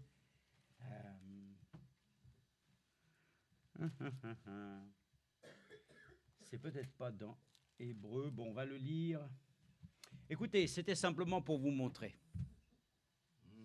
que Abraham, il n'a pas considéré simplement son corps usé et fatigué. La promesse de Dieu était formelle. On l'a poussé, on l'a acculé à vouloir avancer les choses. Bon, il s'est laissé influencer. Mais néanmoins, frères et sœurs, ne considérons pas simplement notre âge comme un handicap. Ne considérons pas certaines situations, certains critères. Vous savez, il y avait des frères qui disaient, alors je dis ça de manière à ce que nous soyons très clairs. Quand Dieu envoie quelqu'un, les gens disent, parce que les frères là-bas, ils étaient assablés, et c'est vrai, ils disaient, ouais, on a du mal à être acceptés parce que les gens... Oui, mais quand Dieu envoie ses enfants à un endroit, qui se sentent bien, ils représentent le nom du Seigneur. Il ne faut pas craindre, frères et sœurs. Et oui, mais parce que les gens, ils nous regardent bizarrement. Mais, frères et sœurs, mais moi aussi, il y a des fois des gens qui me regardent bizarrement. Je ne me pose pas trop de questions là-dessus. En tant qu'enfant de Dieu, je sais que le monde, de toute façon, ne peut pas nous aimer. Pour certains, c'est une odeur de mort. Peu importe, quel que soit l'endroit où nous sommes, ayons confiance en Dieu. Si c'est lui qui nous a invités à aller à l'endroit, Dieu sera avec nous, même si on n'est pas aimé ou apprécié. Mais ne considérons pas le regard des autres. On regarde trop les choses que les gens pensent. Merci. Le regard des autres, toujours. Qu'est-ce qu'il va penser? Qu'est-ce qu'il va dire? Arrêtons avec ça. Ne considérons pas simplement les choses visibles. La Bible dit, regardons à l'invisible. Il faut que la foi, frères et sœurs, soit des choses sur lesquelles nous ne reposons pas sur des choses visibles. La foi travaille sur les promesses de Dieu, qui elles-mêmes ainsi sont même des fois impossibles à pouvoir considérer comme ça à vue d'œil. Pourquoi? Parce que, bon, c'est une chose que Dieu a dite, mais il l'accomplira en son temps. Il m'a été donné de lire, donc, ainsi Romains, chapitre 4, versets 18 à 22. Voilà. Romains 4, et moi, j'étais dans Hébreu. Voilà pourquoi. Alors, merci Seigneur pour le lire dans Romains. Amen. Merci Seigneur. Romains chapitre 4, verset 18 à 22. Il est dit, oh oui, il est parlé ainsi donc. Abraham, oui, espérant contre toute espérance, il crut et devint ainsi père d'un grand nombre de nations, selon ce qui avait été dit, telle sera ta descendance. Et sans faiblir dans la foi, il considéra son corps presque mourant, puisqu'il était près de 100 ans, et le sein naturel de Sarah déjà atteint par la mort. Mais face à la promesse de Dieu, il ne douta point par incrédulité, mais fortifié par la foi. Amen.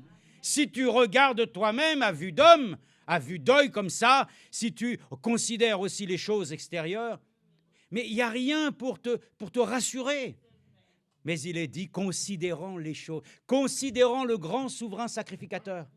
Si tu considères ainsi ta situation et tout, mais bien sûr, mais le Dieu Tout-Puissant, il a rajeuni Sarah. Il a rajeuni Abraham. Et puis d'ailleurs, c'est ce qu'il va faire avec nous. Nous allons même changer de corps. Bon, alors, frères et sœurs, il faut que nous soyons heureux de considérer les choses qui sont vraiment de la vie éternelle. Hein. Voilà pourquoi ils ont dit, à qui d'autre irions-nous? Tu as les paroles de la vie éternelle. Si on retourne chez les autres, ça va être le préfet, ça va être les choses, les associations. Ils vont nous donner que des paroles, mais des paroles ainsi qui vont être on sait que ça ne va pas tenir, mais les tiennes, ça a été éprouvé à travers tous les siècles. Et ta parole est la vérité. Et cette parole-là, il est même dit, sanctifie-les par ta parole, parce que ta parole est la vérité.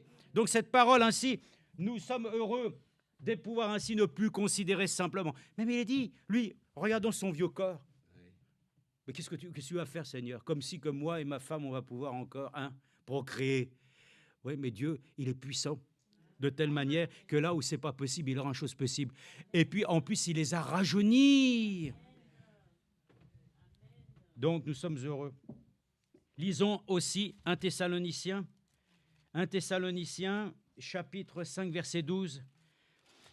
1 Thessaloniciens, nous allons voir aussi après, pour avancer, pour terminer aussi.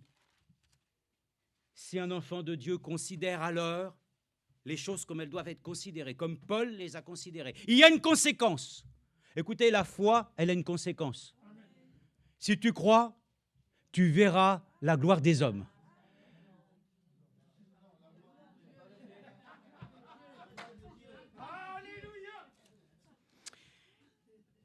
Si les gens ne l'avaient pas entendu, il faut le dire, la foi vient de ce qu'on entend, mais si tu crois, tu verras la gloire de Dieu. Amen. C'est ainsi que nous le croyons de tout notre cœur. Lisons dans Thessaloniciens, ainsi, le chapitre 5, verset 12. Il est dit, « Alors, nous vous demandons, frères... » Ah, attendez, ça aussi c'est très important. D'ailleurs, tout est important, tout ce qui touche l'enseignement de la parole de Dieu, c'est important. La considération, vous avez vu, considérant d'abord le souverain sacrificateur. C'est qui? D'accord. Mais ce souverain sacrificateur, ce n'est pas forcément Jésus déjà imagé, parce que nous avons déjà dans l'Ancien Testament, c'était ce Melchizedek. Ah, on ne sait pas d'où il vient celui-là. Il arrive comme ça sur la scène. Voilà, ils ont été combattre. Les rois, ils en sortent, puis d'un seul coup, il y a un Melchizedek qui arrive. Lui, on nous dit, c'est le sacrificateur très haut. Ni descendance, ni père, ni mère. Voilà. Mais c'est exactement ce qu'est notre Seigneur Jésus-Christ. Il a un début, il a une fin, mais pourtant, il est Dieu, il est éternel. Et le grand souverain sacrificateur, perpétuel, était la préfiguration de celui qui serait notre sacrificateur. Et il a fait de nous maintenant un peuple de sacrificateurs. Dites, est-ce que nous nous rendons compte que maintenant, en tant que sacrificateur, là où nous apposons le sang, il y a purification? Donc, il faut croire, frères et sœurs, que le sang de l'agneau ce matin efface mes transgressions. Si mon cœur est sincère devant lui, il n'y a aucun péché, transgression, iniquité qui ne peuvent demeurer. Il les lave, il les ôte, il les purifie. Et on repart de plus belle. Amen. Avec un cœur désireux de te dire, je veux te servir mieux que je n'ai jamais fait.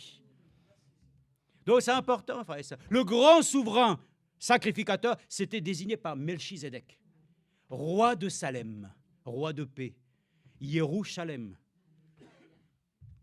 Donc nous voyons bien que toutes ces choses vraiment se mêlent ensemble. Écoutez, c'est comme le fiancé et la fiancée, ils s'embrassent. L'épouse doit embrasser, alléluia, la parole. Nous devons ainsi, il n'y a pas besoin de faire des chichis, hein. Il n'y a pas besoin. Nous voulons embrasser la parole de Dieu. Alléluia. Nous voulons qu'elle soit nôtre, pleine et entière.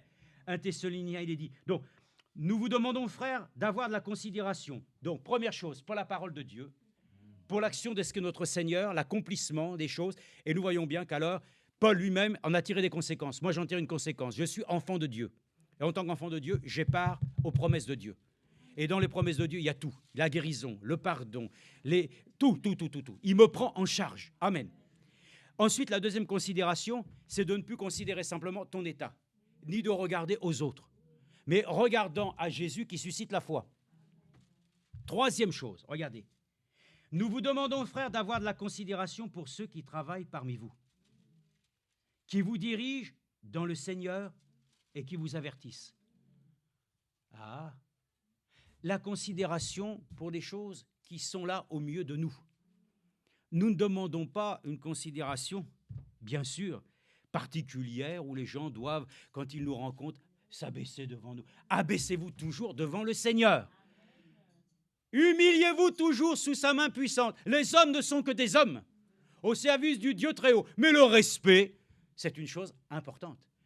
Donc, considérons aussi les choses que Dieu fait. Mais maintenant, nous, on doit aussi considérer. Moi, j'ai dit, dans l'année, j'ai considéré beaucoup de choses. J'ai vu et j'ai considéré le nombre de personnes qui ont progressé ici. Je peux le dire, j'ai vu des progrès significatifs pour beaucoup de mes frères et de mes sœurs. Je n'ai pas considéré leurs faiblesses, mais à la fin de l'année, je considère ce que Dieu a fait pour eux. Oh, c'est merveilleux. C'est merveilleux. Tiens, elle n'est pas là, justement, Rebecca. Elle est à la famille. Qu'est-ce que... Non, elle n'est pas là, tu peux regarder. Hein.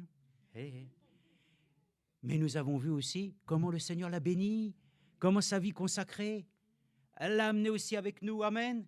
Il y a un travail de fond que le Seigneur fait. Hein. Le travail de l'âme.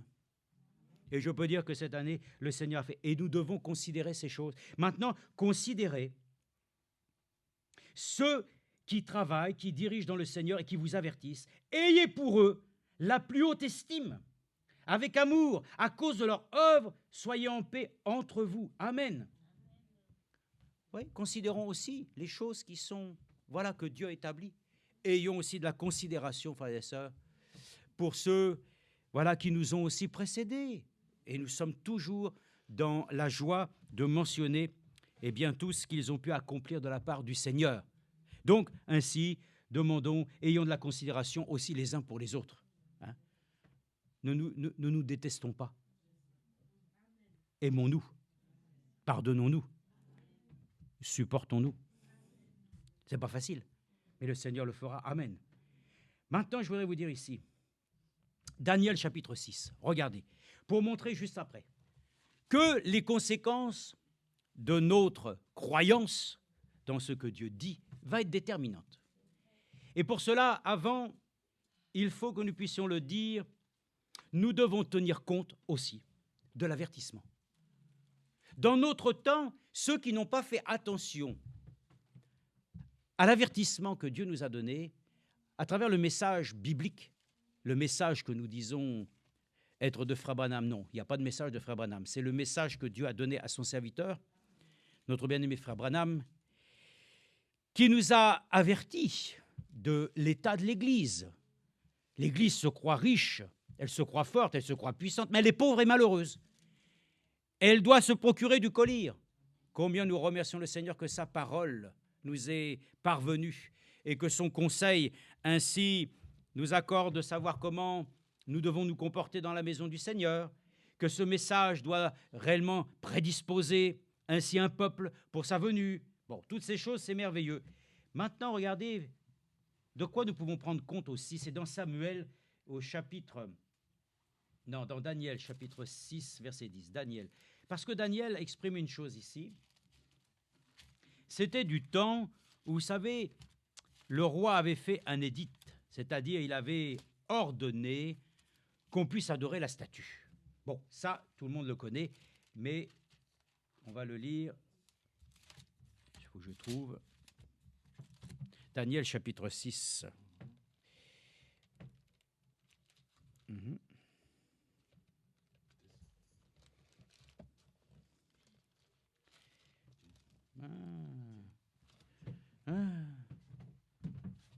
Merci mon frère. Daniel 6, 10. Déjà, ça gagne du temps. Merci beaucoup. Ah oui, c'est ça. Verset 10. Verset 10, chapitre 6 dans Daniel. Là-dessus, le roi Darius signa le décret et l'interdiction.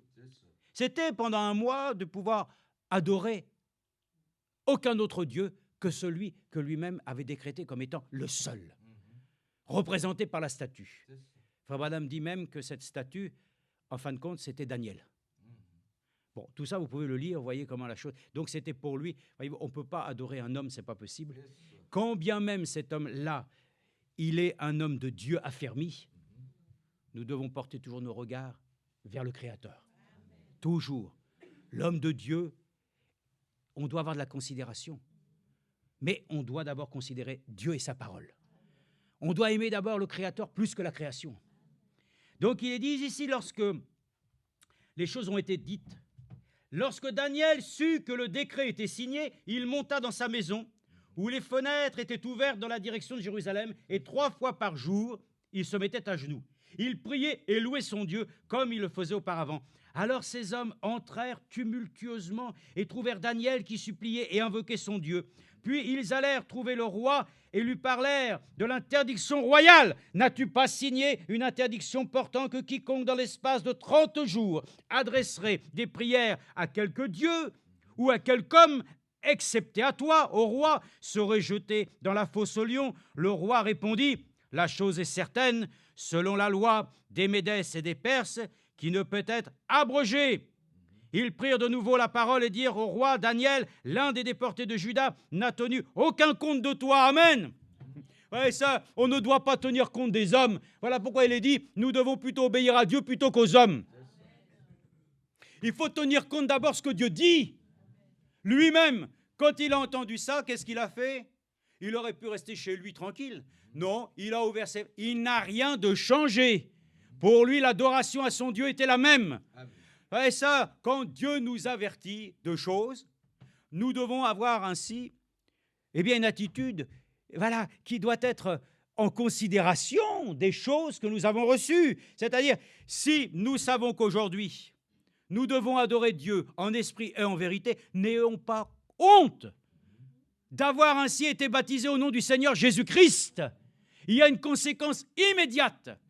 Tout enfant de Dieu qui a reçu ce message est délivré de tout esprit de Trinité. C'est merveilleux, hein? En tout cas, une chose est sûre, c'est qu'il a tenu compte d'une chose. Il a tenu compte non pas de ce que les hommes ont décrété, mais il a tenu compte de ce que Dieu avait dit. Dans le cas présent, il vaut mieux obéir à Dieu qu'aux hommes. Concernant l'adoration, frères et sœurs, nous n'adorons que notre Dieu. Vous voyez, on voyait bien, nous avons été encore... Billy Paul ne savait pas, il n'avait pas eu l'occasion de visiter encore Aigues-Mortes, et là où il y a la citadelle et où, bien sûr, c'est un symbole du protestantisme. Les gens ont vraiment lutté, hein, parce que le catholicisme voulait les forcer à adorer le Dieu de Rome. Mais ils ont résisté, hein? Oui, ils ont résisté, hein. C'est dur, hein? 38 ans dans une prison, c'est dur, hein? Résister, hein? Mes frères et sœurs, ils ont tenu compte d'une chose. Ils ont tenu compte dans leur absolu. Tenons compte de l'absolu de Dieu. Ça n'a pas ébranlé Daniel. Lui, au contraire, il a fait les choses pareilles. Ils sont venus le voir, disant, tu sais pas que... Oui, vous vous occupez pas, moi je continue. Et Dieu a pris soin de lui, les conséquences de son engagement. Dieu ne l'a pas laissé pour compte. Dans les arènes, Dieu lui-même a veillé que les lions n'aient pas faim. Je l'ai dit, je pense même qu'à un moment donné, à force de les voir ainsi comme ça, il a dû aller les voir, il a dû même dire, il fait froid, je vais dormir avec eux. Je pousse peut-être le bouchon un peu loin, mais frères et sœurs, le résultat, c'est qu'ils ne l'ont pas touché. Celui qui prend en compte la haute autorité de Dieu, Dieu ne l'abandonne pas. Mais il y aura ainsi, bien sûr, des réprimandes, des choses, des menaces. Mes frères et sœurs, merci mon frère, c'est très aimable à toi. Que Dieu te bénisse. Il y a une action que Dieu mène. Alors, prenons en compte les promesses de Dieu. Elles sont oui et amen. Donc, par cela même, celui qui croit dans le Seigneur, alors, il verra la gloire du Seigneur. Terminons simplement pour montrer encore, ainsi, dans Nombre, chapitre 10. Et je voulais ensuite un passage de Frère Franck, mais je vous donne ça aussi, juste pour nous montrer les conséquences de notre choix, qui n'est pas un choix que tu as fait parce que tu as été conseillé par des hommes. C'est-à-dire, à un moment donné, tu fais un choix, mais dans l'influence, on te fait choisir une autre voie que tu sais pertinemment ne pas être la bonne. C'est ça, moi, qui me désole le plus. Tu es convaincu d'une chose, mais parce que tu t'es laissé convaincre par la notoriété d'autres personnes, tu n'as pas considéré la chose que Dieu fait d'abord, la même où le Seigneur t'a accordé déjà tes bénédictions. Mais à un moment donné, tu te laisses tromper en considérant d'autres critères. Il n'y a qu'un seul, vous allez le voir, le frère Franck le dit, il n'y a qu'un seul critère. C'est la parole de Dieu. Amen.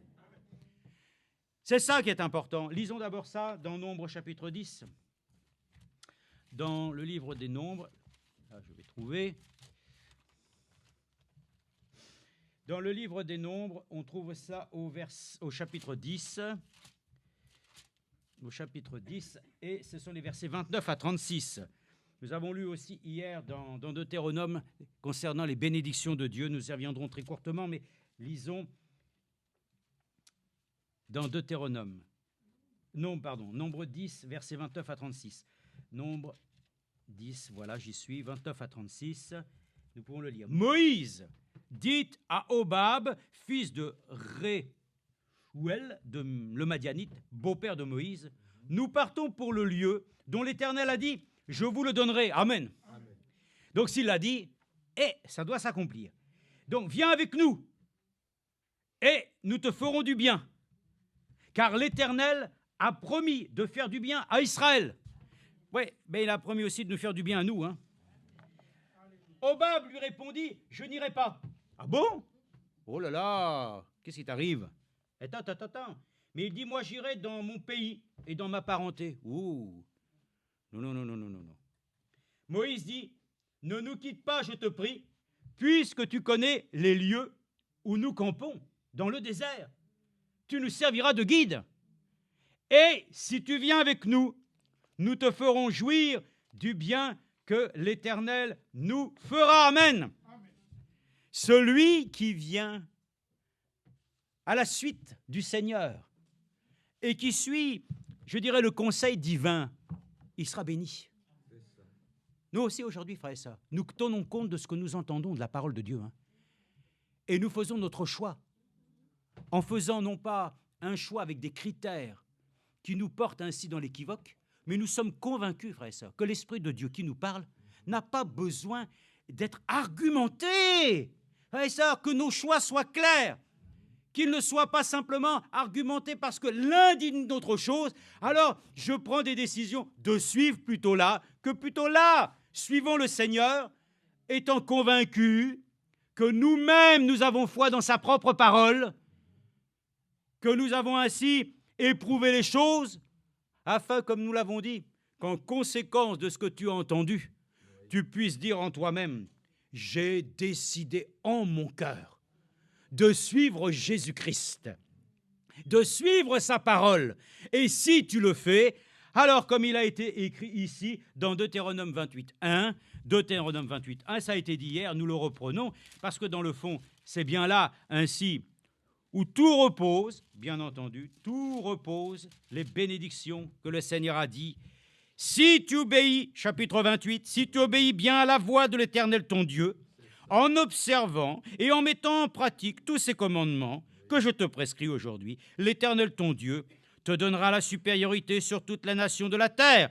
Et voici toutes les bénédictions qui viendront sur toi, et ainsi de suite. Donc, frères et sœurs, nous sommes très heureux de tenir compte ainsi de ce que le Seigneur nous dit personnellement, qui ne peut pas ainsi porter ainsi à discussion, doit pouvoir ainsi nous donner dans notre cœur une assurance. Car la foi est l'assurance, et nous l'avons dit, mais la foi telle que nous pouvons le dire ici, c'est ainsi que combien notre bien-aimé frère Franck, en son temps, a écrit, d'abord ainsi m'avait dit ça. C'est le premier message que frère Franck a écrit, le conseil de Dieu, sur le fondement réel. Donc c'est quelque chose qui, avec le temps, a été éprouvé. Et nous voulons lire ainsi, simplement très courtement, il nous reste peu de temps, mais enfin, lisons ensemble. Dieu veut nous faire jouir du bien, bien sûr, ainsi de ses promesses. Et nous sommes heureux que nous pouvons suivre le Seigneur, ayant foi en ses promesses. Jésus-Christ a beaucoup parlé de la foi. Les guérisons et les résurrections qu'il accomplit, il les rendit dépendantes de la foi. Amen. Première chose, guérison, résurrection, tout est dépendant de la foi. Donc, les conséquences, les résultantes de ce que nous croyons doivent produire quelque chose de glorieux. Notre foi ne doit pas être pauvre. Et nous allons le voir, la foi, elle produit des œuvres. La foi, elle est vivante. Et frère Franck disait, celui qui ne produit rien de ce que Dieu attend, sa foi est morte. Que nous ayons une foi vivante. Les guérisons et les résurrections qu'il accomplit, il les rendit dépendantes de la foi. Dans Marc 5, 36, nous lisons, oh, c'est ce que je disais, que notre frère Jérémie, Noël avait dit, ah oui, mais c'est écrit, crois seulement. Crois seulement. Et il est écrit dans Marc 5, 36, nous lisons, ne crains pas, crois seulement. Le Seigneur dit cette parole au chef de synagogue, dont la fille venait de mourir. Un miracle devait se produire et celui qui opère les miracles était présent. Néanmoins, la foi était nécessaire. Amen. Le Seigneur est là ce matin. Tout est possible. Tu dois avoir foi. Dieu a parlé, il est la parole. Mais si tu n'as pas foi en sa parole, il ne se passe rien. Mais pourtant, Jésus est avec nous. Ah, mais il doit être en toi. Et il dit, un miracle devait s'opérer. Néanmoins, la foi était nécessaire afin que le miracle se réalisât. Il est écrit dans Marc 9, 23, tout est possible à celui qui croit. La promesse est faite à la foi de tout recevoir. Dans Hébreux 11, cette véritable foi est décrite dans son application pratique. Tout ce que Dieu a donné en Christ ne devient réalité pour nous que si nous y croyons. La foi est la condition absolue pour que Dieu puisse agir dans notre vie. Comment parvenons-nous à la foi dont parle Jésus ? C'est la foi fondée uniquement sur la parole de Dieu. Selon l'Écriture sainte, il y a une seule foi.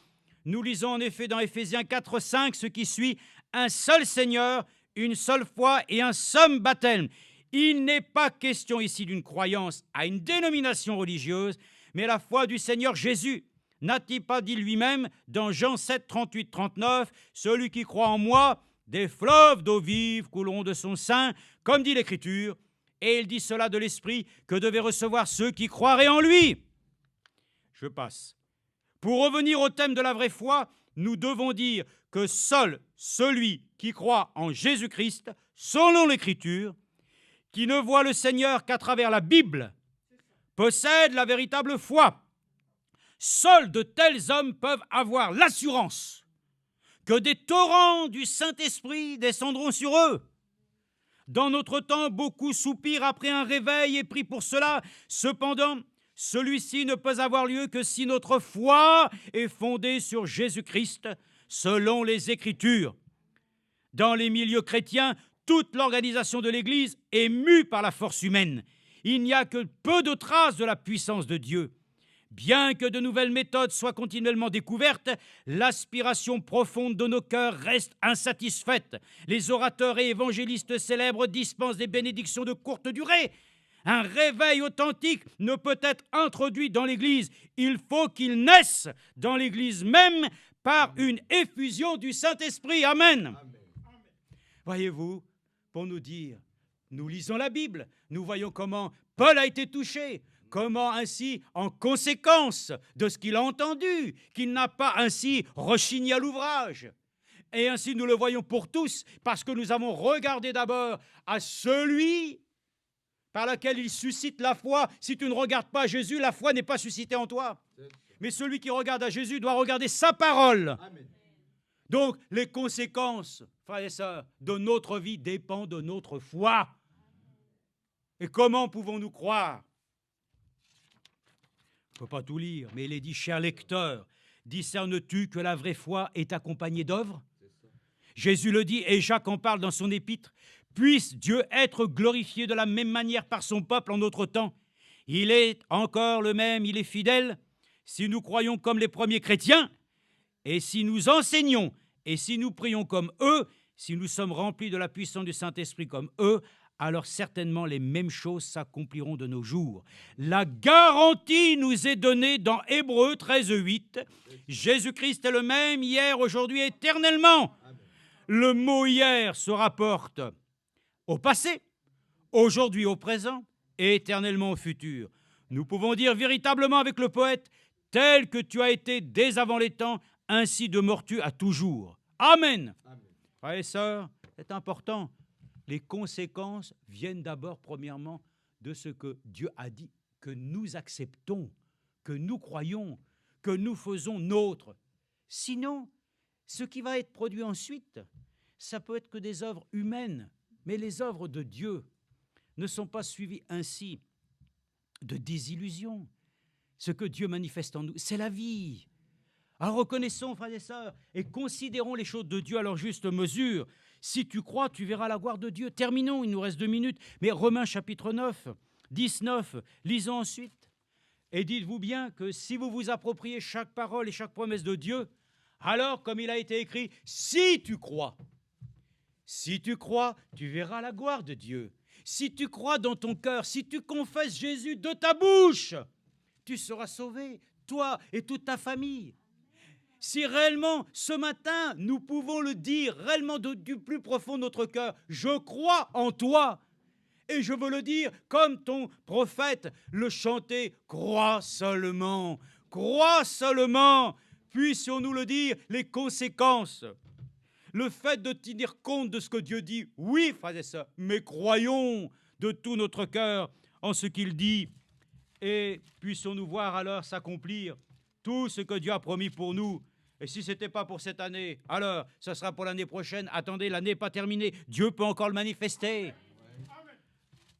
Oh non, je vais attendre l'année prochaine. Mais, et puis ainsi, tu viens le 31, et puis voilà que la salle est fermée parce que tout le monde est enlevé. Eh non! Non, non, non, non. Frères et sœurs, soyons conscients. Ne reportons pas à demain ce que nous pouvons faire aujourd'hui. Et ce que nous avons, c'est que c'est un jour favorable. Donc, Romains chapitre 10, verset 9, nous dit ceci encore. Si tu confesses de ta bouche le Seigneur Jésus-Christ, ce matin, notre prière, ça doit être une confession. Nous confessons, oui, cette parole qui est la vérité, je la confesse. Alors, la parole est près de toi, dans ta bouche et dans ton cœur. Or, c'est la parole de la foi que nous prêchons.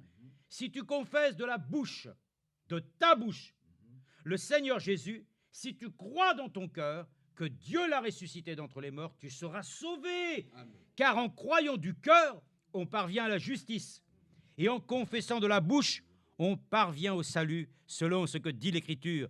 Quiconque croit en lui ne sera pas confus. Amen. Pas de confusion. Alléluia. Nous remercions le Seigneur pour toute la grâce qui nous est faite, de pouvoir ainsi posséder en nous cette espérance vivante. Là, vous n'avez pas besoin de chercher, je vous le lis, chapitre 4 de Galates, verset 7, je le lis moi-même. il est écrit ici, nous aussi, lorsque nous étions enfants, nous étions asservis aux principes élémentaires du monde, mais lorsque les temps furent accomplis, Dieu a envoyé son Fils, et d'une femme libre, née sous la loi, afin de racheter ceux qui étaient sous la loi, pour que nous recevions l'adoption. Et parce que vous êtes des fils de Dieu, des fils, Dieu a envoyé dans vos cœurs l'esprit de son Fils, qui crie « Abba », qui veut dire « Père ». Ainsi, tu n'es plus esclave, mais fils. Et si tu es fils, tu es aussi héritier, grâce à Dieu. Amen. La boucle est bouclée. Paul lui-même l'a dit. Faire passer ainsi des ténèbres à la lumière, afin qu'il possède l'héritage. Alléluia. Comment? En ayant ainsi part à ces choses par la foi. Que Dieu nous bénisse. Le conseil de Dieu ce matin, il est clair. Considérons le grand souverain sacrificateur et apportons-lui ainsi notre cœur, afin qu'il ne soit pas un cœur sec, mais un cœur rempli d'esprit, et que notre croyance repose sur ce que Dieu a dit, c'est tout. Père Céleste.